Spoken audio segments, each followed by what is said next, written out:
Olá, amigos! Como vocês estão? Estamos aqui para mais um episódio do Wake Up e nossa oração é que Deus dê um plus mesmo na sua semana, traz uma carga aí de gás extra para você.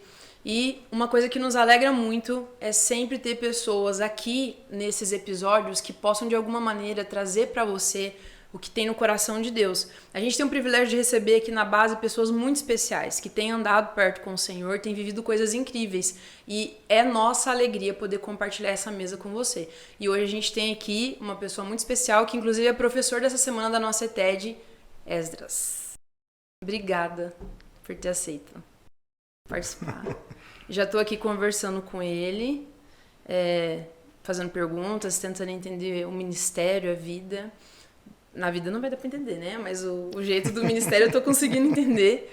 Mas ele é líder de adoração do movimento, da igreja. Praticamente do movimento e da igreja, porque a igreja faz parte do movimento Convergência, né? Do movimento Convergência, O movimento Convergência então. Tem a igreja, a sala de oração, né?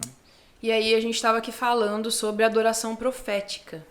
Isso. O que é adoração profética? A adoração profética é o que Deus planejou e que está no coração dele desde sempre, né? Até hoje na aula eu estava falando com os alunos que eu tive alguns amigos que defendiam a causa de que a adoração profética não existe, que existe a adoração. Mas há uma discordância bem grande em relação a isso, porque quando nós nos encontramos com Deus, nós somos filhos encontrando com o Pai que está buscando adoradores, mas também somos sacerdotes. Nós fomos salvos e nós temos essa função sacerdotal. Uhum. E nesses encontros, que são os nossos cultos, independente da quantidade de pessoas que eles tenham, independente do estilo musical, que é cultural daquela comunidade, a gente ministra ao Senhor. E há um desejo do coração de, enquanto nós ministramos a Ele ministrar os nossos corações. Uhum. Jesus falou que ele cantaria, proclamaria o nome do Pai dele no meio da congregação. Então a gente tem a expectativa, e a expectativa de, enquanto nós cantamos e ministramos ao Senhor, de ouvi-lo falando e se comunicando conosco. Então a adoração nunca foi planejada, nunca foi pensada no coração de Deus para que fosse um monólogo, em que o povo dele se reúne, canta, fala, mas não o ouve falando e se comunicando, e, consequentemente, canta de volta para ele o que ele está comunicando, né? Uhum. Porque o profeta, ele proclama a palavra do Senhor, as palavras do Senhor. O profeta, ou um povo profético, ele proclama aquilo que ouve e vê da palavra de Deus. Então, é um serviço sacerdotal e profético. Sacerdotal porque nós ministramos a ele, enquanto ministramos nós ouvimos, percebemos o coração, a mente dele, e nós devolvemos isso para ele, né, com palavras, com canções, com declarações, proclamações, né? Toda a congregação. Esse é um exercício que a gente tem tentado fazer lá em Montemor, no Movimento Convergência, né? Então, de ter essa abertura, né? Por exemplo, eu como líder de adoração, eu oriento aos líderes de adoração a ministrarem as canções, mas estarem atentos, primeiramente em Deus, que é o primeiro serviço esse, mas também aos irmãos, porque do meio da congregação, uma frase falada ou cantada por um irmão, por mais simples que ele seja, pode ser o próprio Senhor falando ou cantando no meio da congregação. Então, o líder de adoração precisa estar atento a isso, para que ele, junto com a equipe, pegue aquilo que foi cantado no meio da congregação ou declarado e transforme aquilo em um refrão, em algo em que todos vão estar unificados, né, fazendo aquela declaração. Então, uma liturgia cheia de canções novas. De canções novas no sentido de cântico novo, espontâneo, sim. Porque se você pega uma frase, sim, e aquilo pode se transformar numa canção. Incrível, cara. Que é o que eu converso e falo sempre sobre isso com eles, que a liderança de adoração é algo que é pastoral e profético. Então, quando você me perguntou, você é pastor? Até certo ponto, em alguns casos, sim. Porque um líder de adoração, ele está ali para pastorear outros outros irmãos, para encontrarem com o mesmo Deus, com o mesmo Pai, né? Uhum. Então, a gente ficar atento ao que está acontecendo com a congregação, para poder servir a congregação da melhor forma possível, mas também porque do meio da congregação pode surgir algo que é algo fresco, é uma comunicação de Deus. Aí está o elemento profético também, está aí, né? Ó, você não fala igual a gente no interior de São Paulo. Então conta pra nós como você chegou em Montemor. Como eu cheguei em Montemor? Não, você saiu. De onde eu saí? Eu saí de Campos dos Goytacazes, que é norte fluminense, né? Norte do estado do Rio, bem mais perto de Vitória do que do Rio, assim. Saí de lá e fui para Montemor por estar algum tempo buscando viver uma forma de igreja mais profunda, com relacionamentos mais duradouros, saudáveis e orgânicos, né? E eu ouvi falar de Montemor, ouvi falar na época não tinha o Movimento Convergência, era Ministério Impacto, CPP, e tinha uma igreja iniciando com uma sala de oração. Também, né? É uma editora também, que hoje não chama mais Ministério Impacto, porque assumiu a aliança que tem com o Ministério Tikkun, que é um ministério judaico-messiânico internacional. Então, tem alguns meses que a gente não se refere mais ao Ministério Impacto, mas é o Tikkun Brasil, né? Então, eu faço parte também da equipe de líderes do Tikkun hoje, junto com o Haroldo Walker, com o Ângelo, com o Ivo, com o Arlindo, que são os presbíteros lá do Movimento Convergência, e alguns outros irmãos do Brasil, né, com o Fábio Coelho, Michel Duque Estrada e outros irmãos. Então, fui para Montemor com esse desejo inicial de eu quero viver a igreja com a minha família. A gente passou um tempo desigrejado, assim, depois de ter saído da igreja batista que a gente frequentava. E ficamos batendo cabeça, né? Tentando viver a igreja de uma forma ou de outra, nos lares, mas com muita dificuldade. Então fomos para lá, eu fui visitar lá, conheci, fui para procurar casa antes, achei casa, a gente se mudou para lá, vai fazer 7 anos agora em março. Né? E fui para lá com esse desejo. Né? Sendo que, antes de me mudar para lá, o Ângelo chegou para mim e falou: você vai liderar os músicos e os cantores da sala de oração e da igreja. Eu falei: é mesmo? Por isso. E aí foi um desafio, né? Porque eu não liderava a adoração com certa frequência, porque eu vinha de alguns anos de vida de igreja desigrejado, né? E nunca tinha liderado um ministério, assim. Então foi um desafio que eu fui aprendendo com a ajuda dos irmãos, com a ajuda do próprio Ângelo, e até na liderança da sala de oração com outros irmãos mais experientes, né? E lá pude, graças a Deus, encontrar uma família. A igreja ainda era pequena, tinha 20 e poucas pessoas. E com as minhas crianças chegando, somaram 5 crianças. Hoje é uma igreja de 300 e poucos membros, com várias crianças e uma lista de grávidas que no começo se mantinha com 12 grávidas e agora está com 24. Cara, acho que está crescendo no Brasil inteiro, né? E assim, as crianças nascem, tem criança para nascer mês que vem e mãe descobrindo que está grávida agora. Assim. Então a comunidade está crescendo nesse sentido também, de gente se mudando para lá, mas também de casais tendo filhos, né? Bom, aí estou lá, eu não faço parte mais da liderança da sala de oração, mas faço parte da liderança da música como um todo, né? Por enquanto. E parte do meu encargo é treinar os músicos e cantores a ministrarem profeticamente. E eu conto, eu não sou uma pessoa completa, né? Eu conto com irmãos, com parceiros que têm habilidades que eu não tenho, né? Inclusive habilidades técnicas para se comunicar com os músicos e treiná-los de forma mais prática. Então, a parte da minha função é ensiná-los a discernir a direção do Espírito, para onde o Espírito está indo, o que ele está falando, o que ele está fazendo, como ele está se movendo e como vocês vão ministrar, né, em correspondência a isso. E eu conto com alguns amigos que cuidam da parte técnica, né? Um deles é o Rafael Carvalho, que hoje foi enviado para a Convergência Campinas, e a Giovana Leite, que é uma líder de adoração também, que é líder da sala de oração hoje, junto com o esposo dela, o Guilherme, né? E com o Vitor Porto, que vai dar aula aqui para vocês. Que legal, cara. Que legal. Então você mudou tua família, geograficamente, sua vida, para viver a igreja. Isso. Basicamente foi para isso. E no pacote veio a questão ministerial, que eu realmente não estava contando muito no princípio, eu não estava contando que eu ia liderar a adoração lá, muito menos liderar o Ministério de Louvor e fazer parte da liderança da sala de oração, mas isso aconteceu, né? E tô lá, tô aprendendo ainda, né? Tô me desenvolvendo nisso, sim, e desenvolvendo ministerialmente e aprendendo, né? E aí, durante um tempo, outra coisa que veio no pacote foi ser pastor de uma igreja caseira, né? Junto com minha esposa.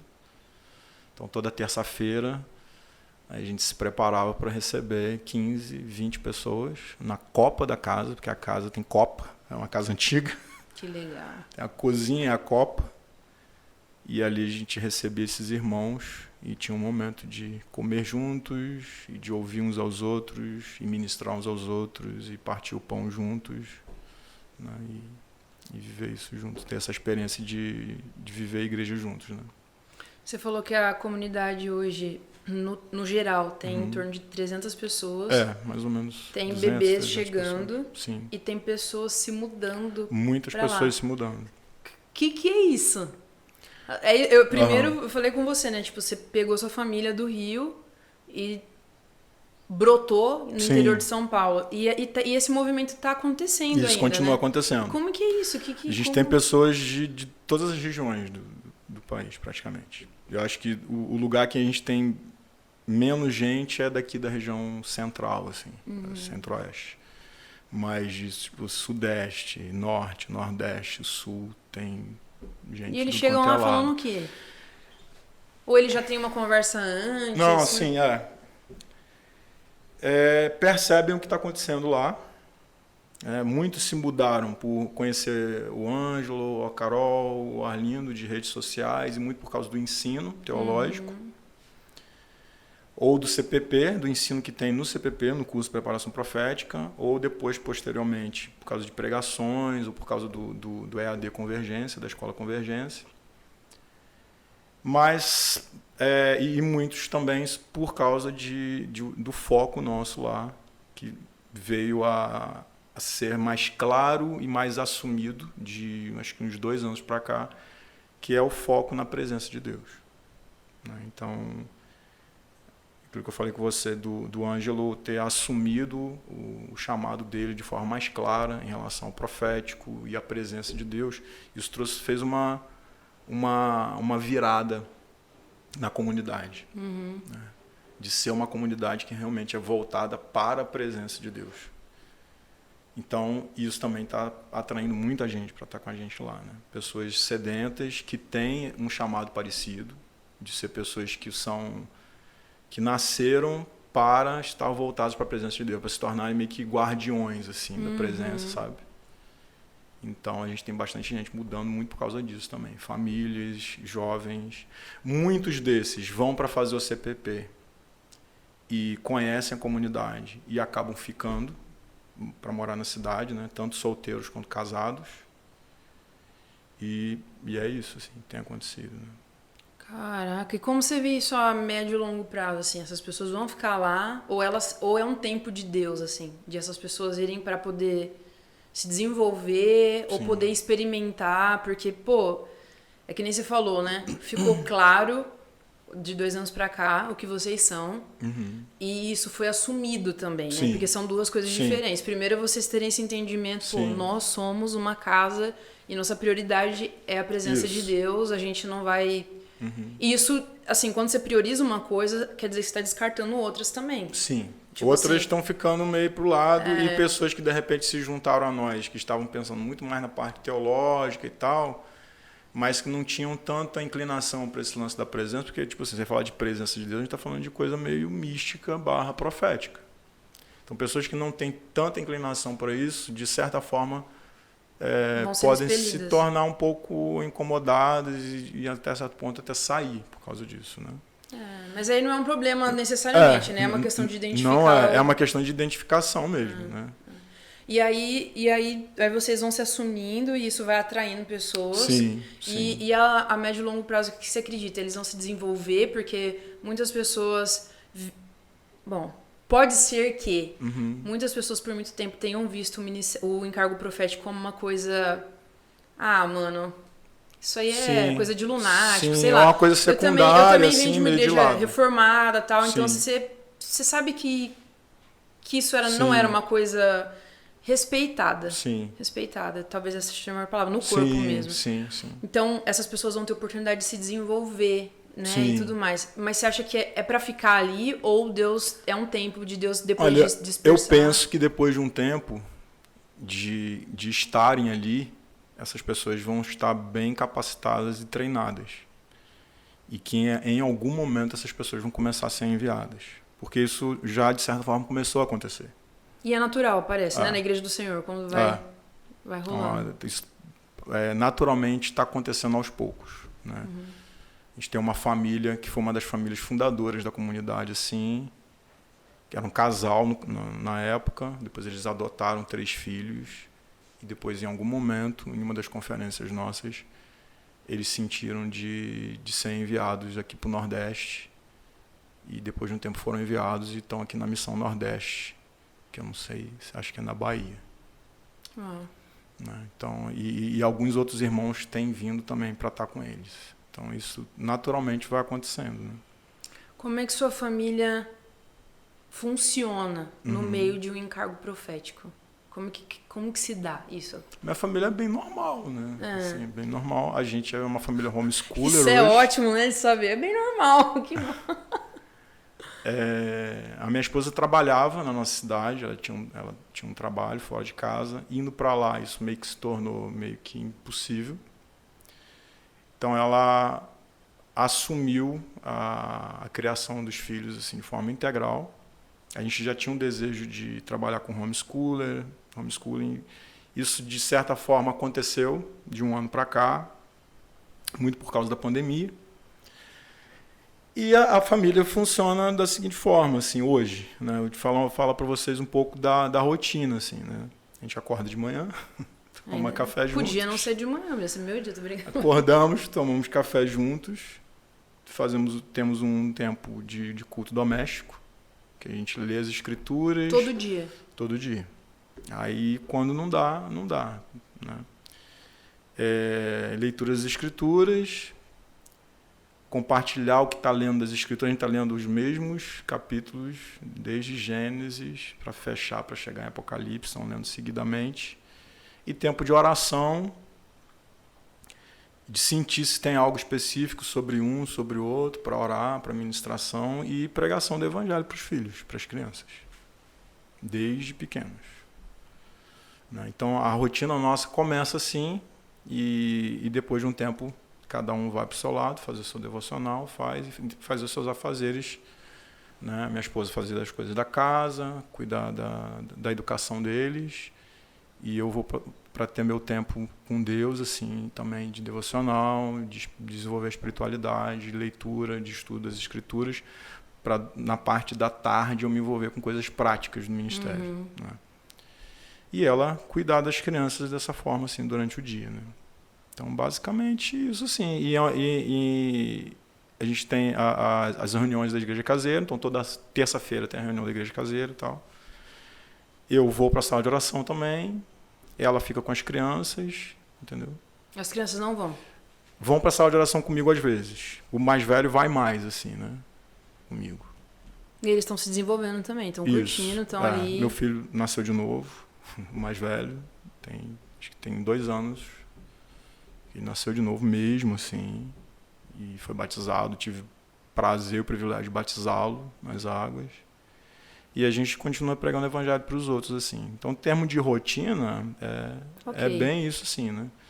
E aí tem as viagens e as conferências, que eu estou sempre em uma, ou sempre em outra. E quando dá para eles estarem juntos, estão. Às vezes não estão todos, mas o filho, o mais velho, consegue ir e tal, né? Consegue acompanhar, né?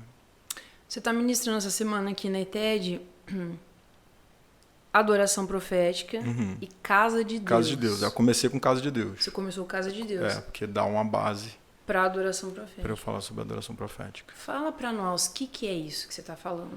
Eu sobre sei. Casa de Deus. Mas a galera não sabe. Então, como é que isso muda? O que muda? Muda bastante coisa, assim. Casa de Deus ou teologia do céu, né? Que a gente fala assim. Então, basicamente, nessa matéria, a gente vai falar sobre o desejo de Deus, o sonho de Deus de voltar a morar na Terra. Quando Deus criou todas as coisas, ele habitou na Terra com o primeiro homem e a primeira mulher. E não havia separação entre eles. Ele nos criou a sua imagem e semelhança para nós termos relacionamento com ele, amizade com ele. E ele deu autoridade a esse homem e essa mulher para governarem o jardim que estava no Éden. Serem representantes dele naquele jardim, né? E a gente sabe que com a queda, essa comunhão, essa amizade, esse relacionamento foi meio que quebrado. Foi quebrado ao ponto de Adão e Eva serem expulsos do jardim. Então, o propósito de Deus de habitar na Terra sempre permaneceu o mesmo. Então, ele foi demonstrando no decorrer da história esse desejo. Então, pulando um pouco a história, a gente tem, por exemplo, Jacó, fugindo do irmão dele, Esaú, e ele dorme ali, naquele lugar chamado Luz, dorme com a cabeça no travesseiro de pedra, e tem um sonho que ele vê uma escada que ia da terra até o céu, com anjos subindo e descendo, e uma voz em cima daquela escada, repetindo para ele as promessas que tinham sido dadas ao seu pai e ao seu avô. E quando ele acorda, ele diz o quê? Deus está nesse lugar e eu não sabia. Esse lugar é a casa de Deus, é a porta do céu. E ele botou o nome daquele lugar de Betel.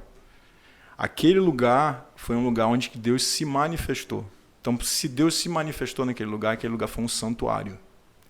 E isso mostra para a gente, é um dos sinais de Deus falando para o homem: o meu desejo é habitar com vocês novamente na terra. O meu desejo é de voltar para a terra e ter comunhão ininterrupta com o homem. Então esse é um dos sinais, né?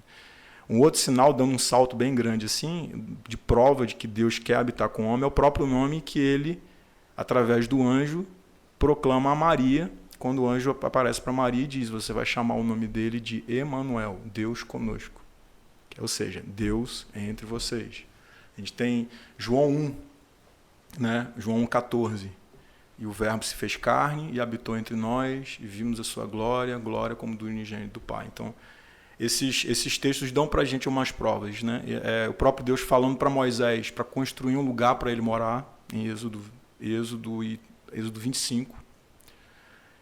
E ele constrói o lugar, tintim por tintim, de acordo com como Deus tinha mostrado, e ao término da construção, ao término da montagem desse tabernáculo, a glória de Deus se manifesta sobre aquele lugar.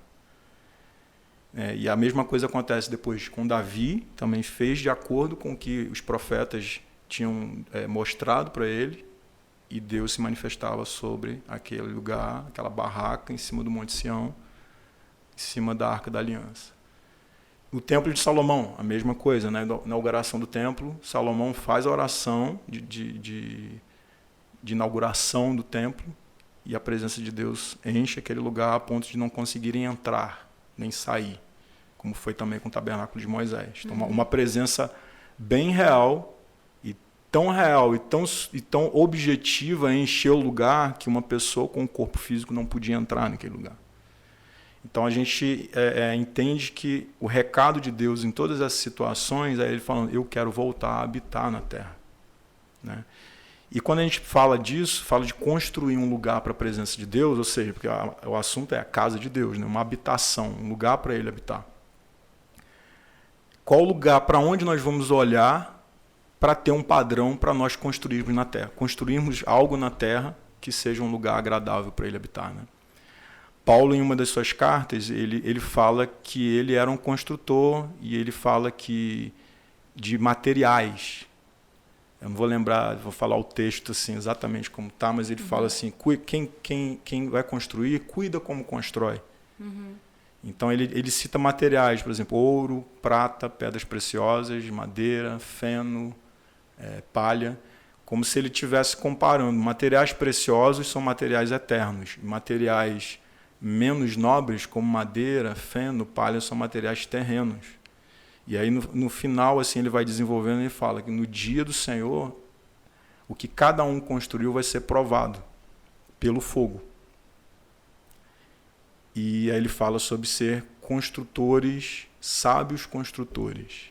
e ter cuidado em como construir, né? Então, esses materiais que ele cita, que são esses metais nobres e pedras preciosas, fala para a gente de materiais eternos. E se a gente quer construir, cooperar na obra de Deus, de construir um lugar para ele habitar, que ele venha e permaneça com uma presença, que seja uma presença objetiva, ou seja, que todos que estão naquele lugar tenham certeza absoluta que ele está naquele lugar e que essa presença é muito mais do que onipresença, a gente precisa olhar para um lugar. E esse lugar para o qual a gente deve olhar é para o céu. Porque o que Moisés construiu e o que Davi construiu, eles receberam diretamente de Deus. Foi uma planta dada por Deus. E por eles terem feito de acordo, Deus se manifestava naquele lugar. Então a matéria Casa de Deus vai tratar disso. Para onde nós devemos olhar para cooperarmos com a obra de Deus, que é de ter uma casa para ele habitar na terra, para o céu. E, beleza, nós vamos olhar para o céu como? Na Bíblia. Nas Escrituras, nós temos relatos do que acontece no céu. Porque agora, né? Agora. O que está acontecendo no céu agora? Tem um estilo de vida... A gente tem certeza que está escrito. Está escrito. Tem um estilo de vida acontecendo no céu agora. Tem uma liturgia acontecendo no céu agora. E é isso que nós precisamos replicar na terra, porque esses são os materiais nobres e eternos que Deus quer olhar do céu e ver um espelho da casa dele para ele poder vir e habitar. Então, nisso a gente vai falar de quê?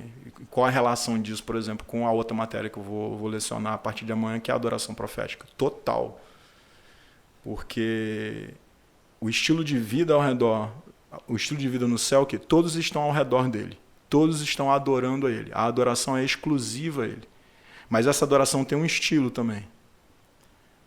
Em Isaías 6, por exemplo, quando Isaías tem a visão do trono e ele começa a declarar o que ele viu, ele diz que os anjos, eles cantavam uns aos outros, os serafins, cantavam uns aos outros dizendo: Santo, Santo, Santo é o Senhor Deus Todo-Poderoso.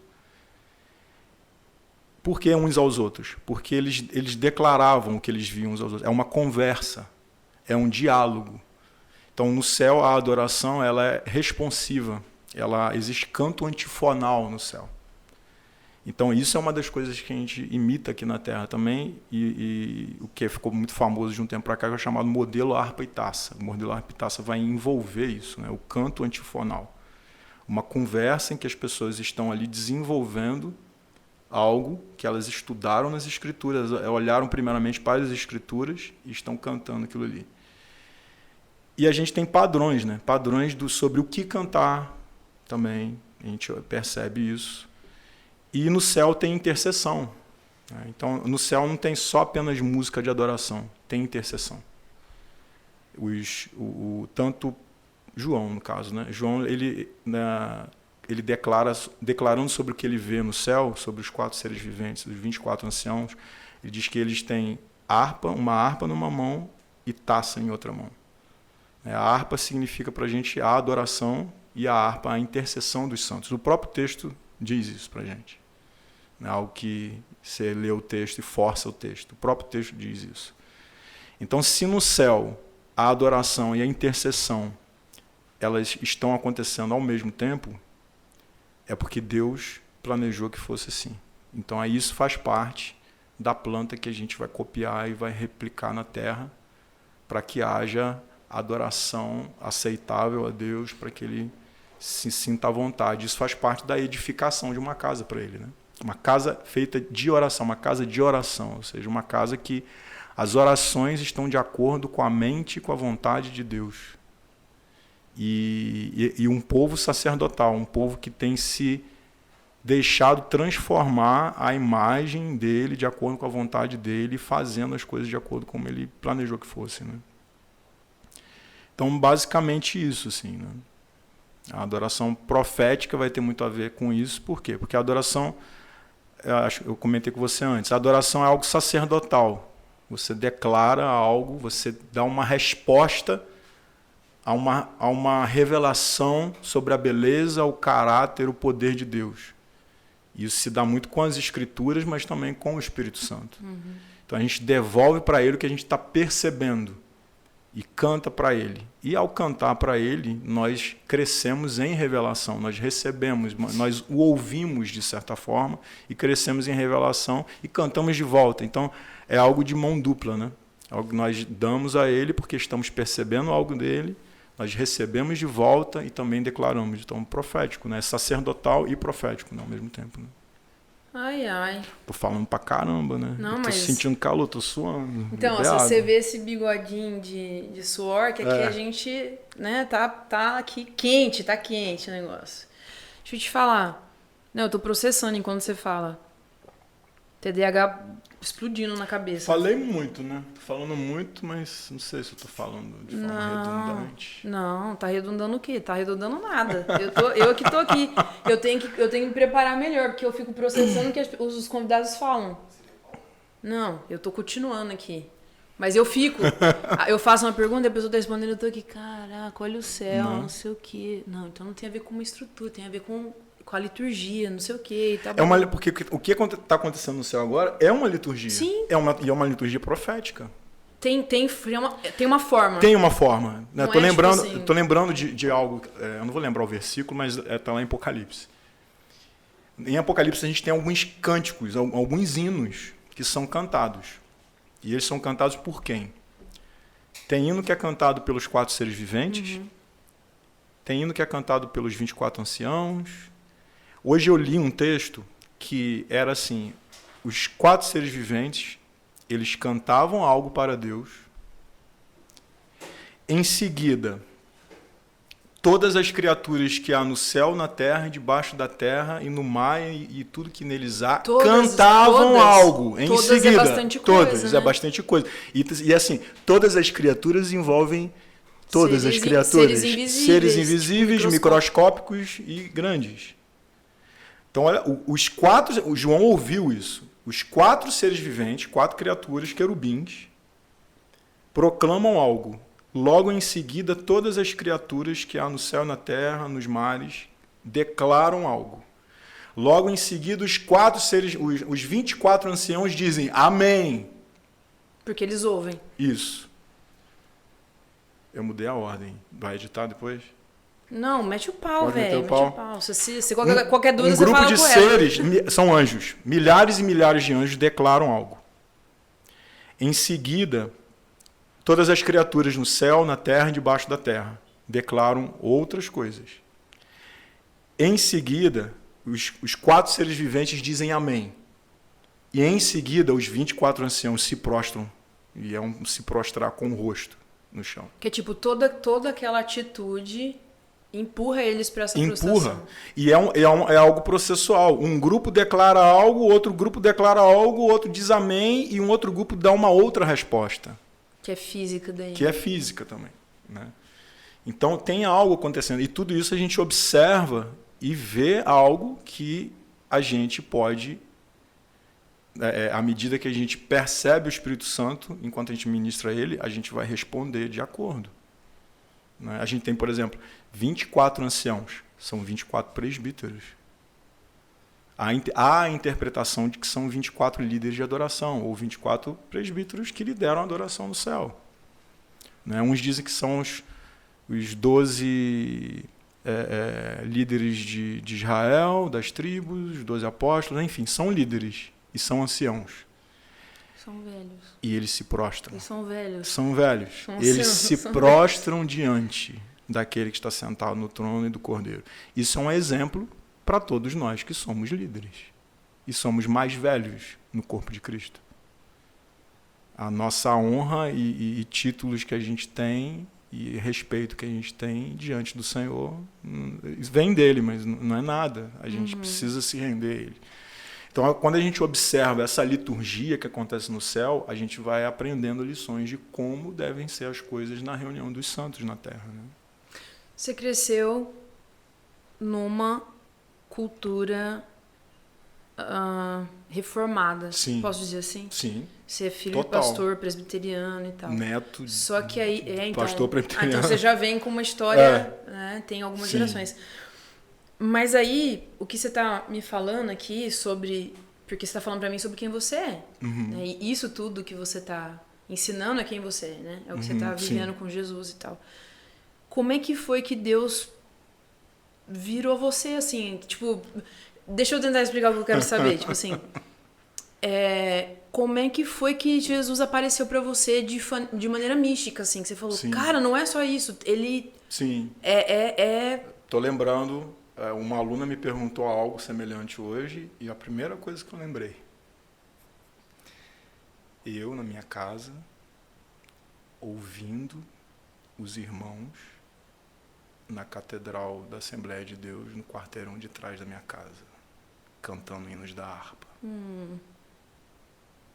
Eles cantavam com tanta força e com tanto fervor que aquilo me chamou a atenção. É como se aquilo fosse assim, atravessasse a rua, atravessasse aquelas casas, aquele quarteirão, entrasse na minha casa e me atingisse. Caraca.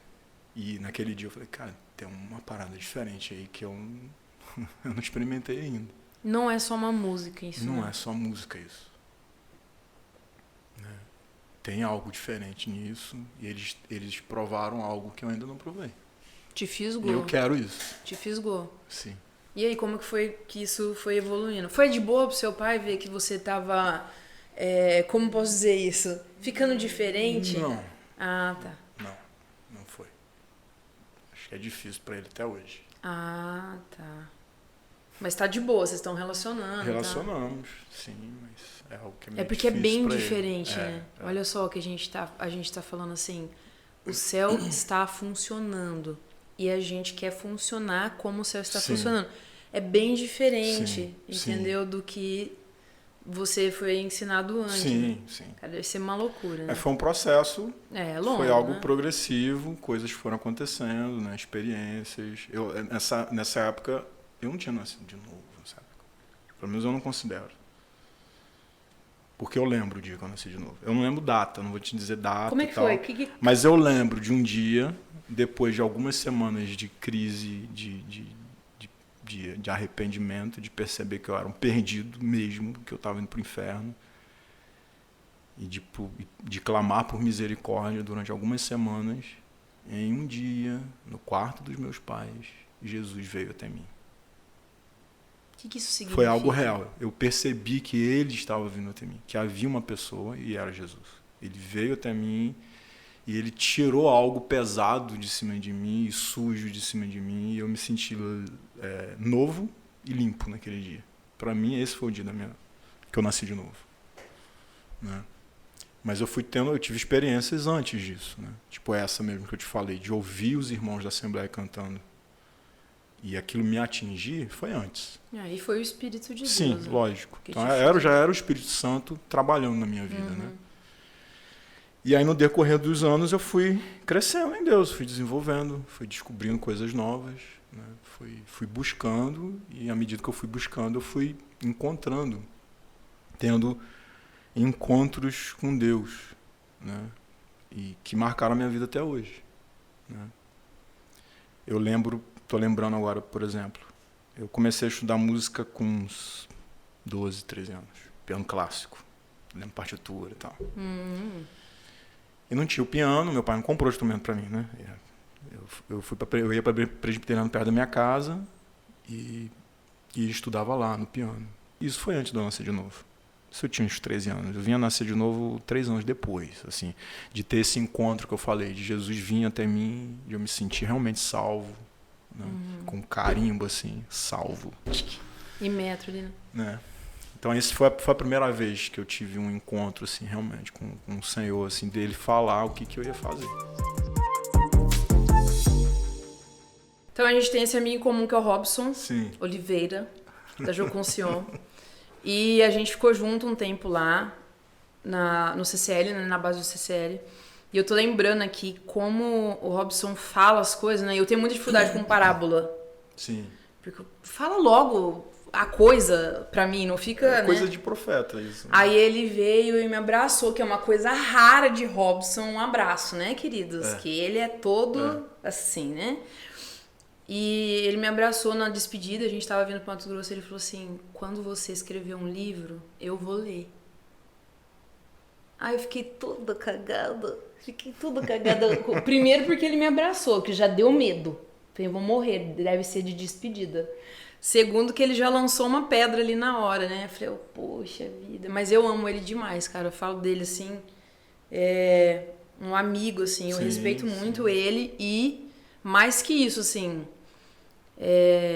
ouço ele, né? Sim. Ouço, assim. Sim. E ele sabe disso, tanto que ele desfruta disso. Sim. Manda mensagem, pô, vamos lá, né? Não sei o quê. Olha isso aí que você fez, tal. Então, é bom, né? Ter amigo. Salva a nossa vida, né? É aquele tipo de amigo, pelo menos pra mim, Deus colocou num momento específico da minha vida, de transição, desigrejado, entendeu?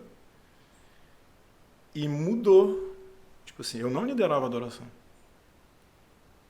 Na presbiteriana eu não liderava adoração. Na Batista eu não liderava adoração. Eu exercia um papel de liderança, sempre. Não forçado. Era reconhecido pelos demais.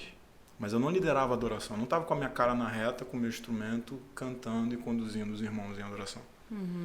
Ele viu algo em uma das escolas que eu conheci ele, de um outro amigo em comum. A gente voltando do aeroporto, a gente tinha ido deixar o Gregório McNutt no aeroporto, acho que de Vitória. Voltando, ele falou assim, você sabe que hoje você que vai liderar a adoração, né? Desse jeito? Cadê os modos de Robson? Você sabe que hoje você vai liderar a adoração. Que vai liderar a adoração, Presta a voz. E o Espírito Santo tinha me comunicado, tinha me falado antes. Então eu já estava me preparando na viagem para isso. Ele falou, e eu só vou liberar o que eu tenho que liberar depois que você liberar o que você tem para liberar. E assim foi, com a ajuda dele. Estou eu lá ministrando e ele falando no meu ouvido, né? Me dando orientações e tal. Então foi assim, ele me jogou, igual a mãe pássaro, né? Que pega o filhote e tá na hora de voar, vai. Te vira. E foi assim. E eu comecei a liderar a adoração. Ah, que queridinho, cara. É o malvadinho favoritinho, né? Coisinha linda de tia Simone. Mas você tava falando de que você começou a aprender a tocar música com 12 anos. Sim. Você ia pra uma igreja porque você não tinha um piano em casa. Sim. Isso. E estudava lá. E numa dessas tardes, depois de ter estudado a lição, né, de piano lá, lendo partitura e tal, catando milho no piano e tal, sentei no banco, fiquei bem pensativo, assim, peguei a Bíblia, abri em Números 1, eu não lembro bem o versículo. Mas falava da função dos levitas. Falava que os levitas não teriam herança em Israel, que o Senhor seria a herança deles e que eles iam viver acampados ao redor do tabernáculo. E aquilo me pegou. Eu tive uma crise de choro, sozinho ali, e foi muito clara a comunicação de Deus comigo. É isso que você vai fazer. Eu te criei para fazer isso. Gente, eu tinha 13, 14 anos, eu não entendi. Eu recebi a comunicação, foi muito forte. Mas no decorrer dos anos, eu sei que, hoje eu olho para trás, eu sei que no decorrer dos anos eu fui tomando decisões na minha vida muito relacionadas com aquela primeira palavra que eu ouvi. Né? Porque eu tenho essa impressão, né? Que por mais que você não consiga elaborar a informação em alguns momentos do céu, né? Ver essa informação, fica impresso, né? Sim, fica impresso em você. Fica impresso em você. Vai essa comunicação vai respondendo, você vai respondendo. Sim. Eu tenho isso também, tipo assim, eu olho pra trás e falo, caraca, eu sei que eu poderia ter feito diferente aqui, mas eu não via como fazer diferente. Porque tem uma impressão, tem uma coisa impressa em você que te leva para outro lado. Vai fazendo isso aí. Minha gente, tá difícil aqui hoje, tô convertendo. Mano, fala pra mim o que você tá... Eu sei que você deseja a presença de Deus, né? Você já falou que, inclusive, essa é a prioridade da sua vida em comunidade, de família, de tudo, né? Mas fala pra mim, assim, qual é o teu desejo pros próximos anos?